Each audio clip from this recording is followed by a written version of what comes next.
It really shook me. It's like somebody had to grab me and shake me out of this funk. I was frozen in fear, literally. I called Ginger and she was so gracious. She was so kind.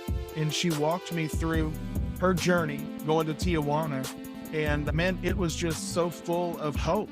I mean, I was like, somebody's telling me there's hope.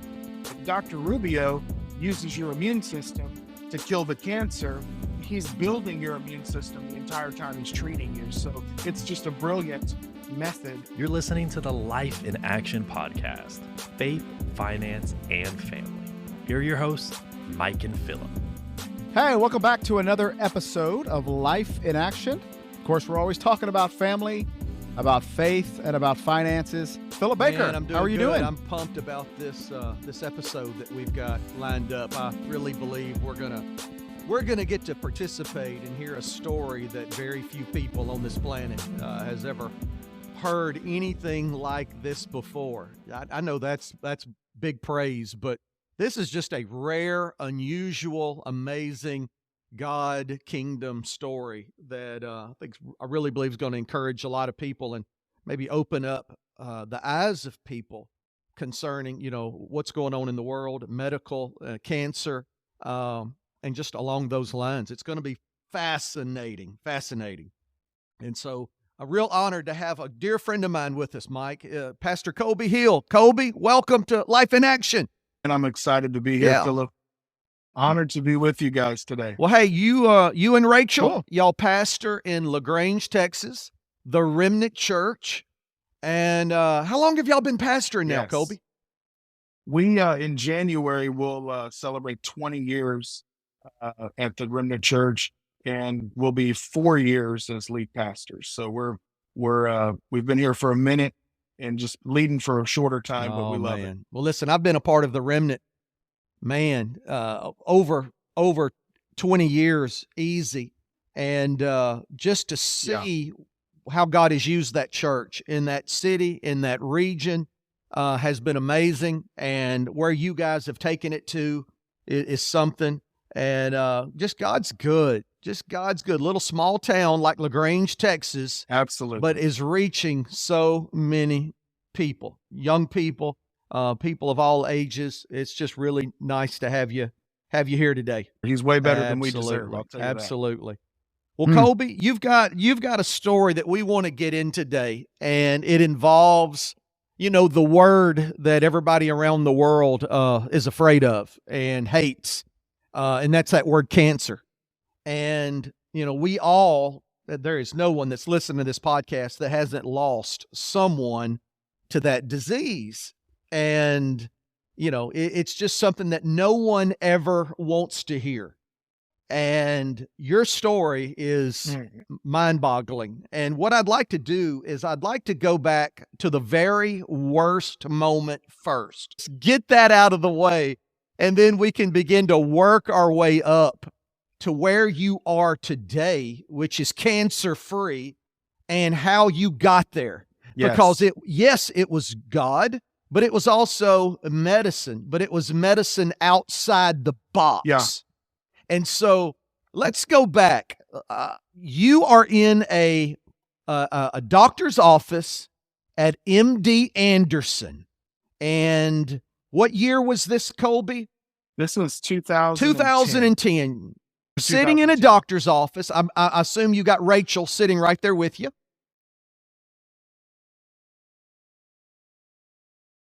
What does he say? What happens?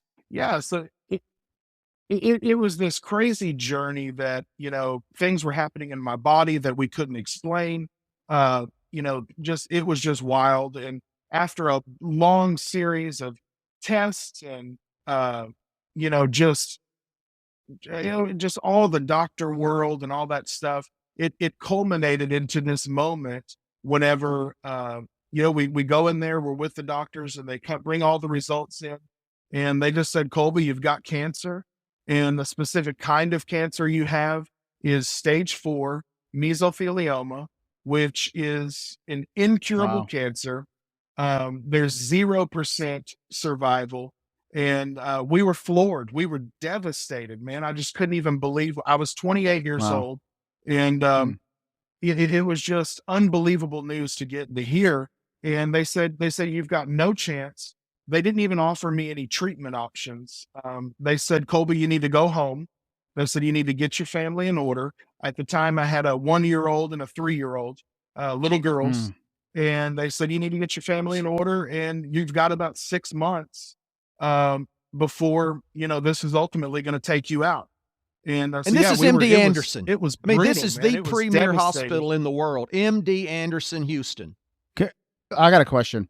So Yeah. mesothelioma, I've heard of that, on TV all the time. The mesothelioma attorneys are always.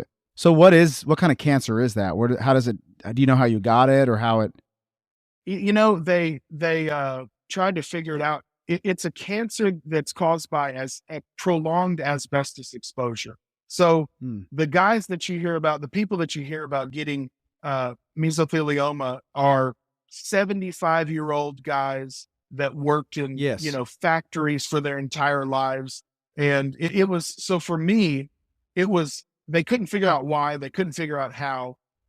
It was unexplainable, of why I got it, how I got it. They tried to figure it out. Nobody really ever figured it out. I just think it was just an onslaught and the attack of the enemy, on my life. He knew the hand of God was on my life, and he wanted to do something to stop it. Yeah. So you're in the room. So they just told you to go get. I think they told you to get your will filled out, didn't they? Weren't they going to help you fill out a will? So the doctors didn't stay in long. They had these, I guess, social workers come in, and they brought paperwork in, and they said, "Hey, fill this paperwork out. You need to get your will set." And I said, "Y'all need to get that stuff out of here. I'm not about to fill out a will right now." Wow. Because I wasn't ready to give up. And it was a long process to Sure. this moment in the doctor's office. I wasn't ready to give up. I wasn't ready. If I was going to die, I was going to die fighting. If I was going to die, I was going to die believing. And so, I knew that we weren't finished. I just didn't know what the next Right. step was. Right.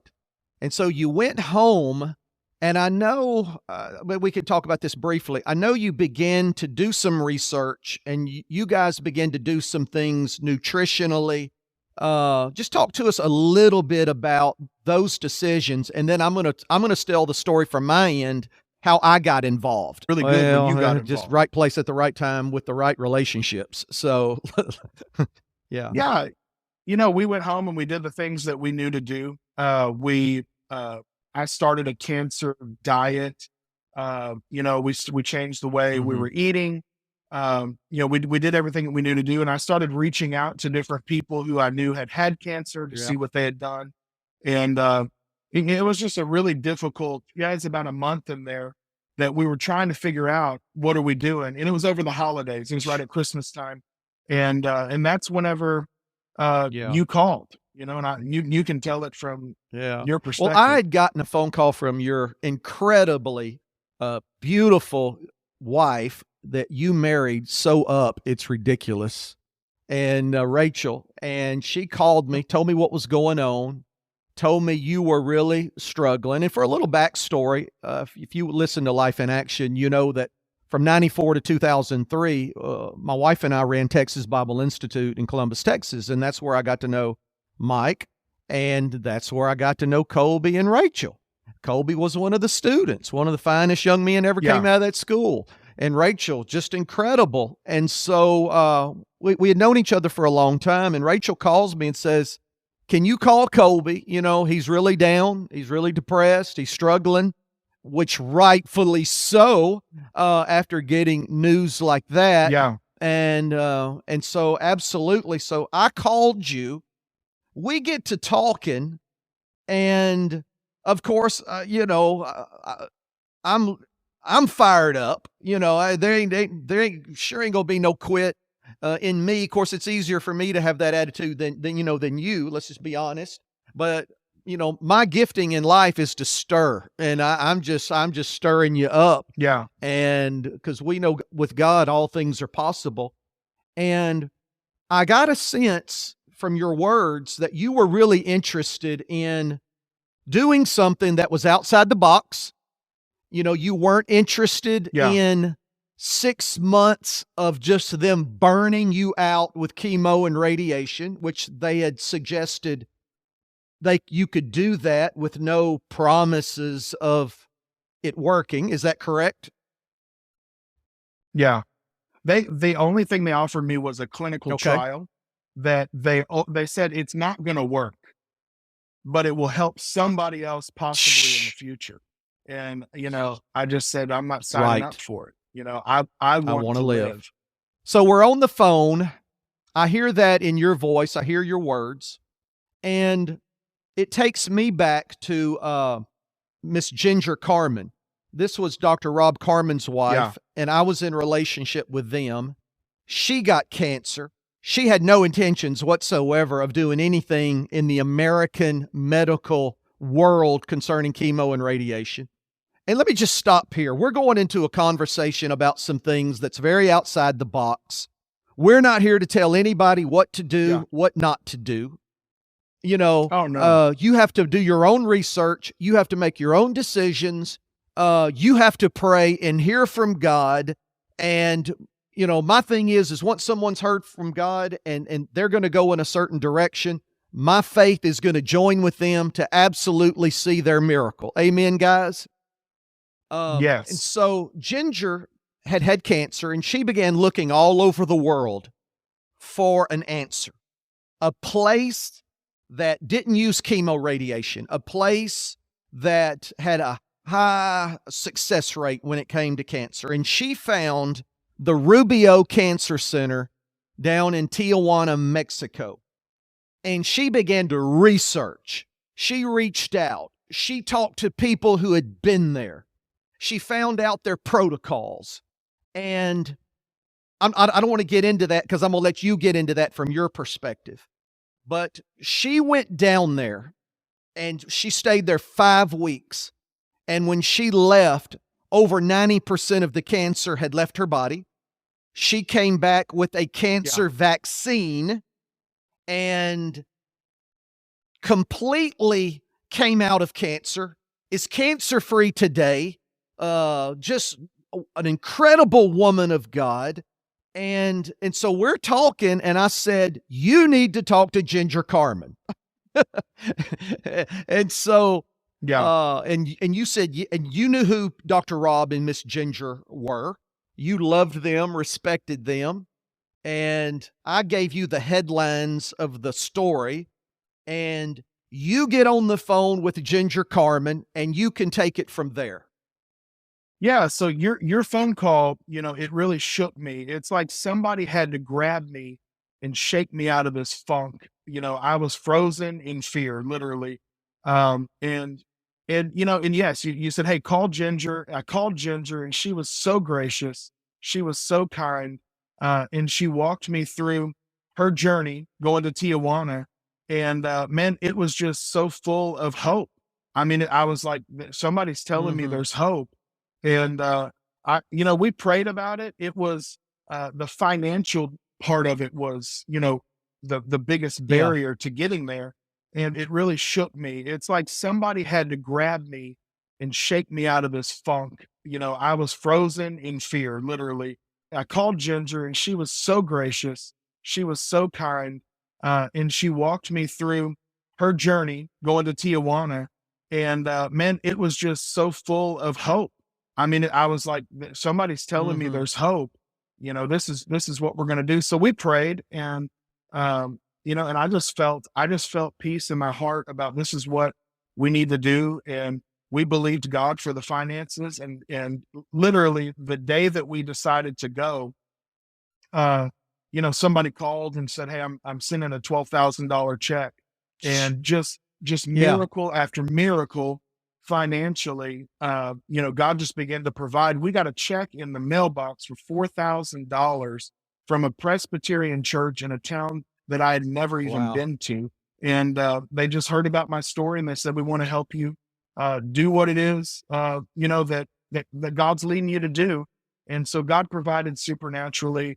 And I just wanted to follow hope, man. I had been given so much doom and gloom, and as soon as I heard hope, I Wow. jumped onto it, you know, Yeah, and go ahead, Mike.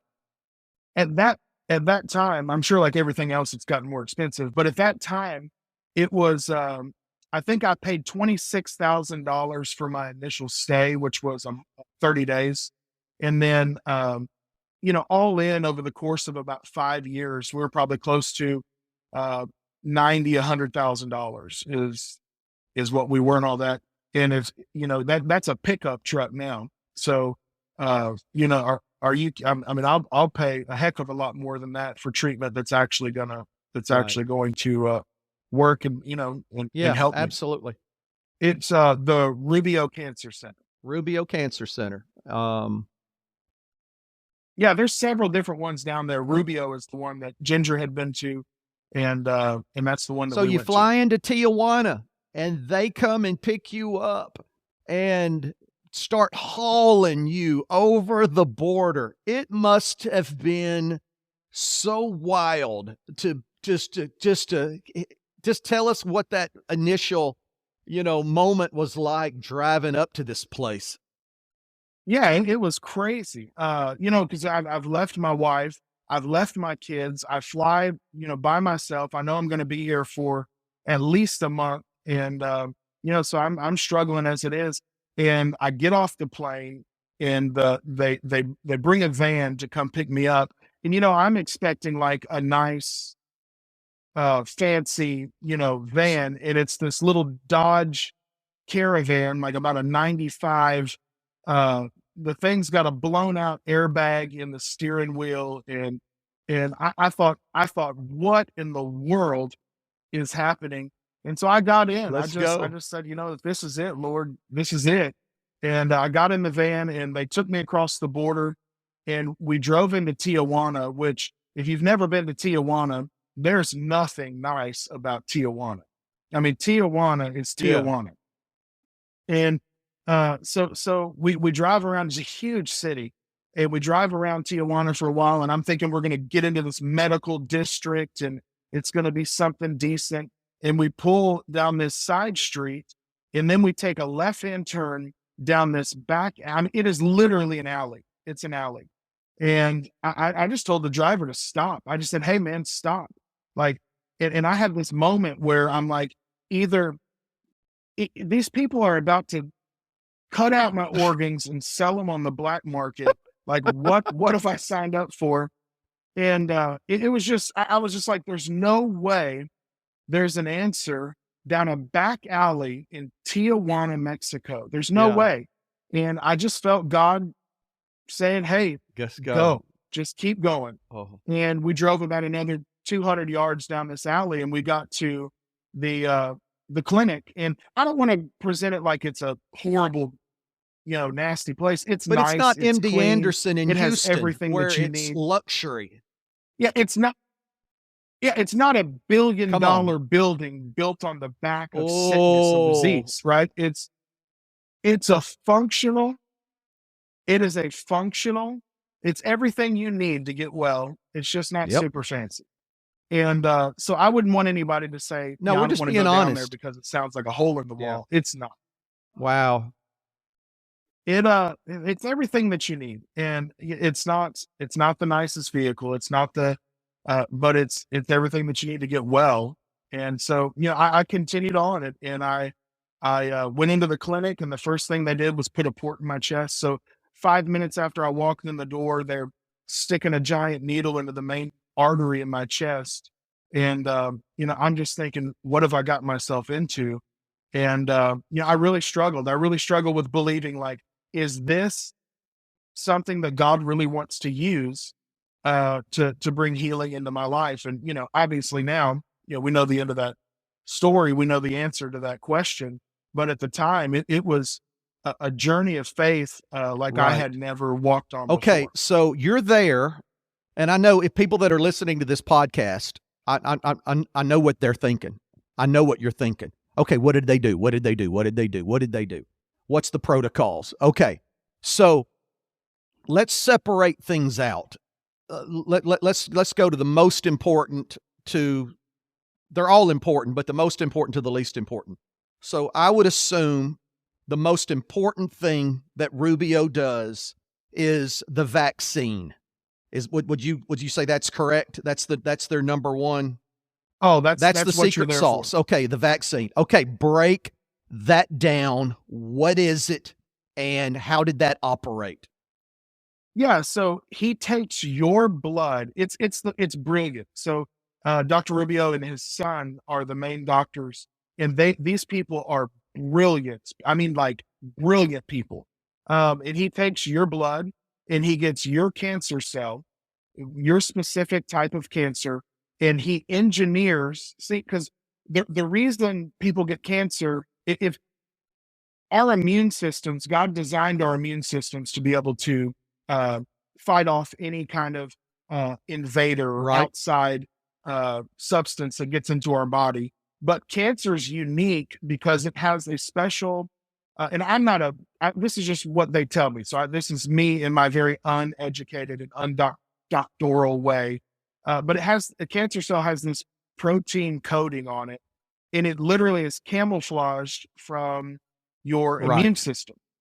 So your immune system can't detect it, therefore it doesn't fight it and destroy it and get rid of it. And that's why it gets to just, wreck shop. But Dr. Rubio takes your cancer cell and he creates this vaccine that allows your immune system to now be able to recognize those cancer cells. So a short answer of what the vaccine does, the vaccine supercharges and arms your own immune system to be able to recognize, attack, and kill your cancer, your specific kind of cancer. So it doesn't matter if you have brain cancer, lung cancer, pancreatic cancer, breast cancer. It doesn't matter. There's what you no have. cancer Rubio It- has it- seen that this- they haven't seen success with. I mean, every cancer. No. Yeah. That's what I told him. I told Dr. Rubio, I said, hey, but Dr. Rubio, I have mesothelioma. This is the big one. Nobody can. He said, I don't care what you have. We're going to get that cell. We're going to teach your immune system to recognize it and kill it.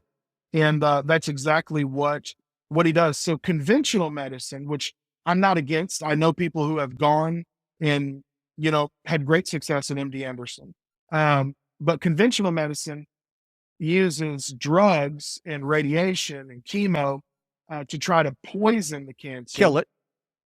And they hope that it kills the cancer before it kills your Yep. immune system. And that's the difficulty with that type of treatment. Dr. Rubio uses your immune system to kill the cancer, which, and he's building your immune system the entire time he's treating you. So it's just a brilliant method of So is fighting that a cancer. shot that's given every day, every week?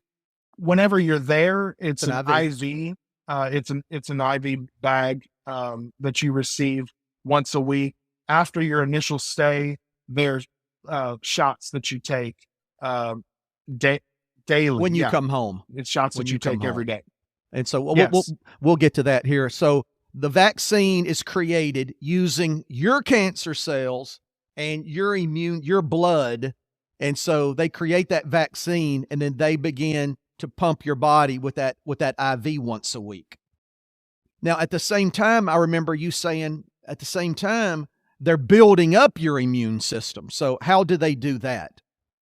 Yeah, so there's tons of natural treatments and therapies that they use through IVs, chelation, vitamin C. There's lots of them. So they're using lots of vitamins to boost your immune system, to get you healthy, and to get you in a tip-top shape to be able to fight off even the most difficult cancer. And at the same time, they're boosting your immune system. Your body begins to kill this cancer. Like the cancer's dying on the inside of you. And so one of the difficulties and one of the complications from that is when the cancer starts to die, it creates your body gets Okay. toxic.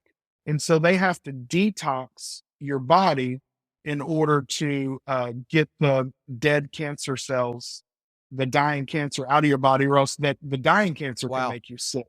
And so detox is also a huge part of the treatment. And so I think this is where your story comes into. The main way they do that is maybe I heard you right. They like do an enema every day. It's the whole tell us about Yes. the enema world. So A word that we all just love. Don't you just love the word enema? And go ahead. Let's get into the nasty. Let's go. well, whenever it heals you from cancer, you There start you to go. love Come it. on. But no, so I was totally freaked out. When they told me that it involved enemas to detox you, and I said, "Yeah, I don't know if I'm all about this." But finally, I just decided to buy in. I decided if Dr. Rubio told me to stand on my head and cluck like a chicken, I was going to do it. If he told me to wash the dog every day, I didn't care. So I just decided to have a good Yep. attitude about it, and it is what it is. And while I was down there, I wasn't drinking any coffee. I'm a coffee drinker, and so that's the kind of enemas that you get. You get coffee enemas. And so I just kind of started to look at it like my daily trip to Starbucks, like I'm just getting some coffee, man. And so I would go in there, and it was this sweet lady. Her name was Olga. And Olga was the enema lady. And I felt more sorry for her than I did for me, because that's her job. She gave people enemas all day long. But she was a sweet lady, and she was a believer. And man, so I'm getting enemas, and I'm talking about the word. We're talking about faith. We're just encouraging each other. And so me and Olga were tight in lots of different ways. Yeah. And so yeah, it is what it is, man. And Go ahead, Mike. it's yeah, they would. I think it was 3 minutes. 3 minutes is what they would want you to hold at minimum. The longer you held it, the better. But yeah, I mean, it was not a pleasant experience, but it's humbling. Like, I mean, if there's anything that will humble you, it's getting an enema Olga. from Olga. So Kolbe, when people go to MD Anderson or they go to a hospital and they're getting radiation and they're getting chemo, okay, they're getting this chemo and they're sick. I mean, maybe they're getting the chemo once a week, and then for 3 or 4 days, it's horrible. Then they start feeling a little better, and then here comes the next bag of chemo. And so, your hair loss, sick, all of that stuff. Okay. But you're down at Rubio, you're getting you're getting your immune system built. You're getting the vaccine through an IV bag. You're getting the enemas. Were you sick? Did you feel bad? How did you feel while you were down there? the only side effect that I ever had, I never lost any hair. The only side effect that I ever had is I would be fatigued, because your body is working so hard. It's working overtime because of this vaccine. I would be a little fatigued, but other than that, I had zero side effects. I want to say unbelievable, but that's not unbelievable. It's believable, because here I am. I'm sitting here looking at it. Wow. Well, what they're doing is good for Yeah. your body. It's actually helping your body. So it's the complete opposite approach. Yeah. Every day you're getting healthier and stronger and better every day, instead of getting worse, hoping that it'll turn around and you get better. Yes. better. Man. So 5 weeks go by. Yeah. Is that correct? You're down there for 5 weeks. At the end of 5 weeks, where were you? Where were you at? What did the test say? What did the scan say? I came home after 5 weeks and 4.5 weeks, and I went straight to MD Anderson, and I was really blessed. My oncologist at MD Anderson, he continued to see me even though I didn't do the recommended treatment. Some doctors won't see their patients anymore. So he just told me, he said, "Hey, I'll continue to scan you. I'll continue to do all your scans and all your tests to make sure you're okay." And little by little, after I got home, Okay. it took about Every week, we are giving away a free copy of Philip Baker's book on our Instagram. All you have to do to enter is follow our page. Head over to life_in_action on Instagram, give us a follow, and you are entered. Easy as that. Now, back to the show. Yeah, so you Okay, went so and pick got up- the scans at MD Anderson, and what happened? Little by little, I got scanned every 30 days. The cancer was in my lungs, of course, but it was in my abdomen and it was all throughout my lymphatic system as well. And so my abdomen was full of fluid, and my lungs were full of fluid, and my lymph nodes were swollen all over my body. And so uh, little by little, the fluid began to go down. My lymph nodes went back to normal, and my scans began to be completely clear. It took about a year and a half, and I was pretty much completely cancer So free. you came back from Rubio with the vaccine, and so what did that look like? Yeah, so I went to Rubio once a month in person, and got it through the IV. But when I was at home, I would take vaccine Okay. shots, kind of booster shots to support what they had been doing at the clinic. Wow. So what did a day there look like? Like were you doing treatment all day, or was it just like an hour a day and then what'd you do the rest of the day? No, I would do treatment. I would eat breakfast and then get hooked up to IVs, and you're on IVs for about 10 hours a day. Oh, wow. So I read a lot, watched a lot of TV, Telemundo, and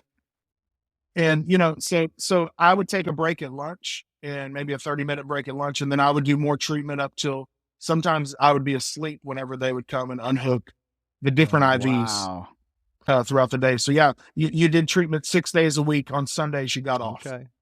to give your body time Dang. to rest and recover. So, Kolbe, I Okay. remember talking to you, and I just said, write things down. God's going to speak to you while you're down there. And, when you look back at those 5 weeks, you know what Dr. Rubio's doing, but what was God doing? What was the Lord doing in your heart while you were down there? What's that story? Oh man, it was, I think of it like this. I knew that, see, because for me, I came from this place of faith and I wanted to see a miracle in my life. I wanted to go to the altar, somebody lay hands on me, and that was it. We go back, get a scan, Yeah. it's all over. And it's not the way that the miracle happened for me. For me, it took this journey. It was a process. And, but there was almost a little bit of shame associated with that for me, because if I wasn't getting healed the way I thought I should get healed, then maybe I was doing Sure. something wrong. Maybe I didn't have Yeah. enough faith. Maybe there was some sin in my life that I didn't know about. And so there's a lot of shame in that. But I can look back now and see that I think I can see why God allowed me to go through it, because I wanted to be healed, and God wanted me to be healed also, but he also wanted me to be healthy. And when I say healthy, I'm talking about spiritually and emotionally healthy. I wanted to be physically healed. God also wanted me to be spiritually and emotionally healthy. And through this process of being there for those 5 weeks and then, walking with God through this miracle that ultimately took, about 3 years, I was able to process through a lot of things in my relationship with God. I was able to, it was the growth and maturity that took place in me through this difficult situation. It was incredible, and it wouldn't have happened if it would have been a quick and easy Right. miracle. So, God did so much. God did so much in me. I came to know him in ways and trust him at levels that I never Yeah. had before. I think what I want everybody to know listening to this podcast is, the Bible tells us Satan comes to steal, kill, and destroy. And everything about cancer is steal, kill, and destroy. And, that was such a demonic attack on your life and your family and your ministry and your calling and the church and all of it. But God is so good, and he has a way of taking what Satan meant for evil and turning it for his glory, turning it for good, turning it for kingdom, turning it for your best days are ahead. You know, God's been doing it for a long time. He took Calvary, which was the devil thought was going to be the greatest day in his life, and turned it into the worst day in his life. And he's been doing it ever since. He turns dirty water into wine. I mean, he just turns things around. That's right. And, you know, God took that situation and turned it around. And now you're cancer free. You got this beautiful family. You got this incredible, thriving church. And now the devil wishes he never would have messed with you. It backfired on him. You made him eat his tail. You know, it just, if he had to do it all over exactly again, right. he never would have messed with Kolbe and Rachel Hill. You know, I love what you said about you had to go through that process and you came out so much better because your relationship with God got so much closer. And it made me think about, you know, we're talking about cancer and health, but if you kind of take that same line of thinking and move it over to like somebody who's dealing and struggling financially, and you go, hey, everybody wants this miracle from God that will just solve all of their financial problems. But sometimes it doesn't happen that way. Sometimes we got to struggle and we got to grind and we got to change our, the way we spend money and when we do things and go through the process. And in that process, we learn to trust God day by day, and we come out so much better. And then God allows, and that's why Dave Ramsey has his whole industry built on this process. But people go through the process and they come out and they're better Christians, they're better, they have much better faith, they have a better relationship with God as far as what do my finances mean to the kingdom of God, and how can I be a better giver now that I'm a better steward of what God has given me. And so it made me think about that. Like you're saying, you could have got a miracle, but nothing would have changed otherwise in your life. You had this great testimony, Yeah. but you came out such a better person from the Absolutely. experience.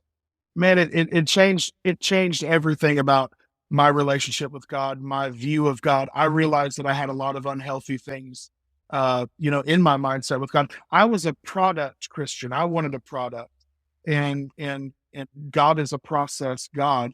And there was a journey that He wanted me to go down, and that to learn to trust Him. And I thought that I was more of a formula guy. I thought, well, if I can do the right formula, if I can quote the right scripture, and we can buy the right kind of anointing oil, and then and we lay hands in a certain way, then it's all going to work out.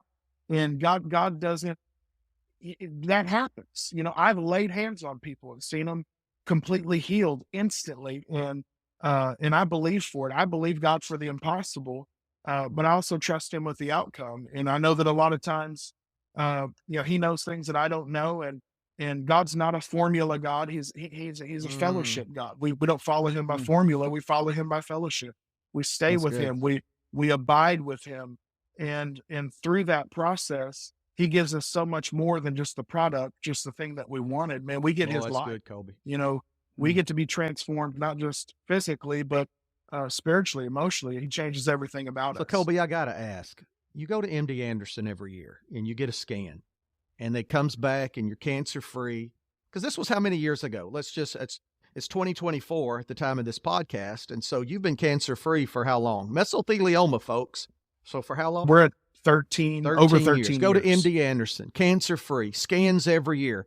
Has anyone ever sat you down and said, explain to us what they do? Have they shown any interest whatsoever in your story? A doctor who I am grateful that he sees me and scans me. I come in, he reads my scan. He says, you're doing great. Keep doing what you're doing. He will not ask me a question. He listens to my lungs. He taps my knee and makes sure my reflexes are okay. He spends about 45 seconds in the room with me, and I'm grateful for it, but he will not ask me a question. And I did have a doctor come in one time. She was the doctor it's a teaching hospital. She was the student doctor. And she said, man, I wish I could give your information to one of my patients. I have a little boy who's there's nothing we could do for him. And I would love for him to be able to do what you did. And I said, well, give him my information. She said, I'm not allowed to. I would lose my job.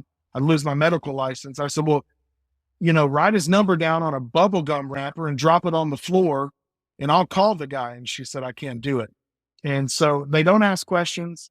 They just, they do what they do.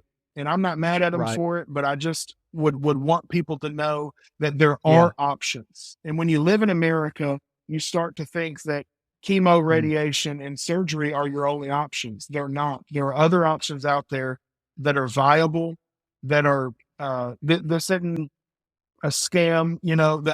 I am living proof that this is the real And then, deal. Kolbe, correct me and if I'm it's wrong, a but, viable option. You've gone down there so many times. You've met people from all over the world with every type.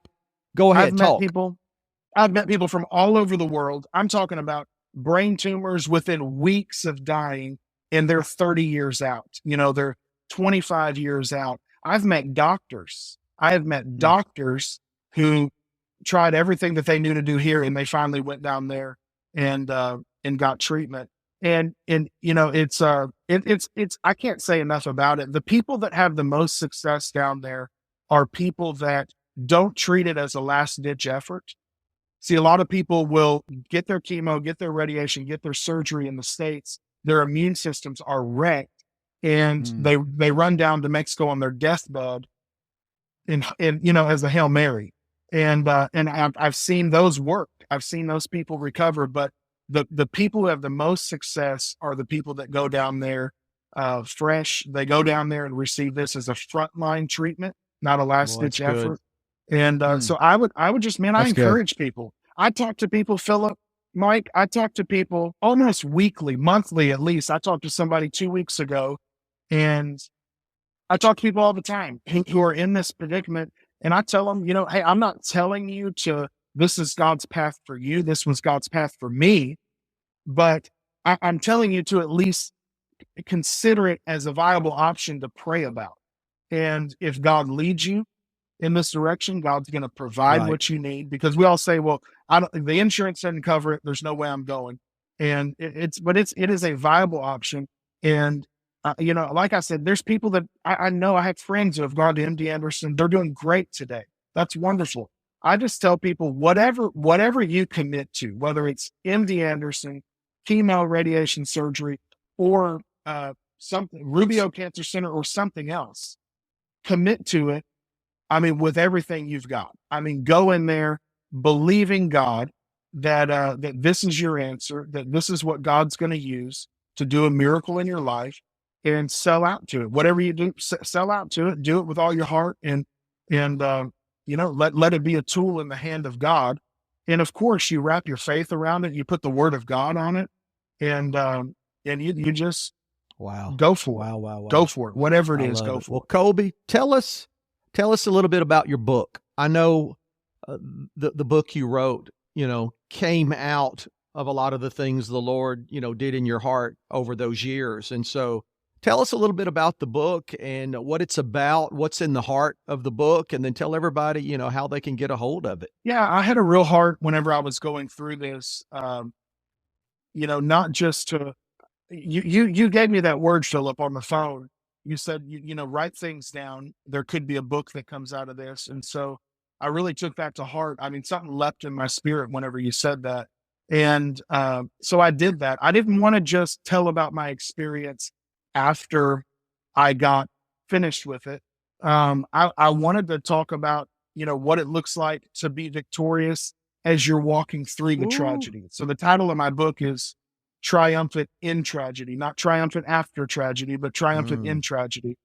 And so, yeah, my heart was in some of the pages. Yeah, show us the book. In my Go book ahead. were written, show the book, buddy. They were written in Tijuana, Mexico, hooked up to, a cancer vaccine. And so this is just stuff that God was pouring into me in my darkest hour, in my most difficult time. And I just wanted for my story to be hope for people. And I wanted to be able to write my story down, because so many people want to hear my story, now I say, hey, read my book and then come talk to me. Because telling my entire story is almost impossible. What we've done on this podcast Yeah. is just a drop in the bucket of this entire process and journey. So I wrote it down. It's Triumphant in Tragedy, and it's easy to read because I'm not a very complex guy. It's got some humor in it, but I just wanted to give something that people could put in their hands to give them handles right there in the midst of the difficulty, right there in the midst of the shock, in the midst of the pain. Hey, here's something that I can grab a hold of that's concrete, that's going to help me stay in faith, that's going to lead me closer to Jesus, that's going to help me stay with God in the midst of this time whenever I want to, bury my head in the sand and hope that it all works out okay.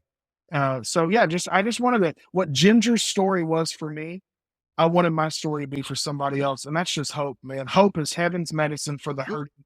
It is one of the most powerful things on the planet. It's if you can have hope, man, the enemy's already started to lose his grip. And that's what I wanted my story to be. So I just began to write down things that God was doing in my life. It's got so many stories from my time in Tijuana, from the whole process. It's an easy read. It's an encouraging read.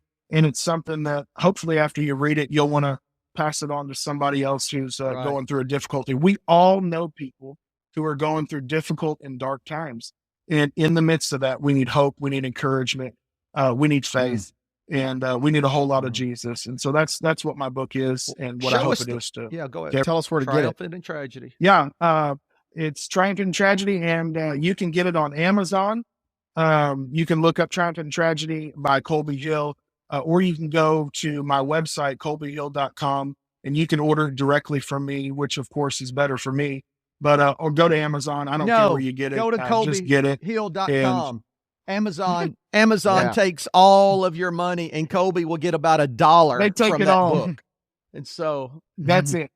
Which I didn't write the book to get rich. I just wrote it, man, to be a blessing to people who are in the middle of There the you dark go. times.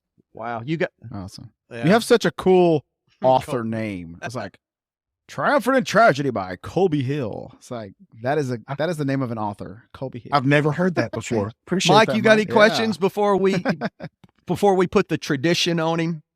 No, I get to go to Bulgaria. I'm not a pastor, but I am a business guy. But I get to go and meet these pastors that Philip brings along on the journey, and I always become great friends with them.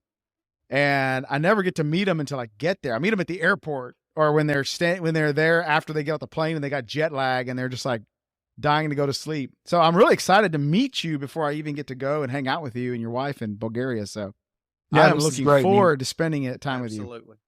I'm so pumped about Bulgaria. Just honored to be a part We're of going it. to have a great time. Yeah. Well, Kolbe, gonna we've be got a awesome. tradition, and it's 7 questions.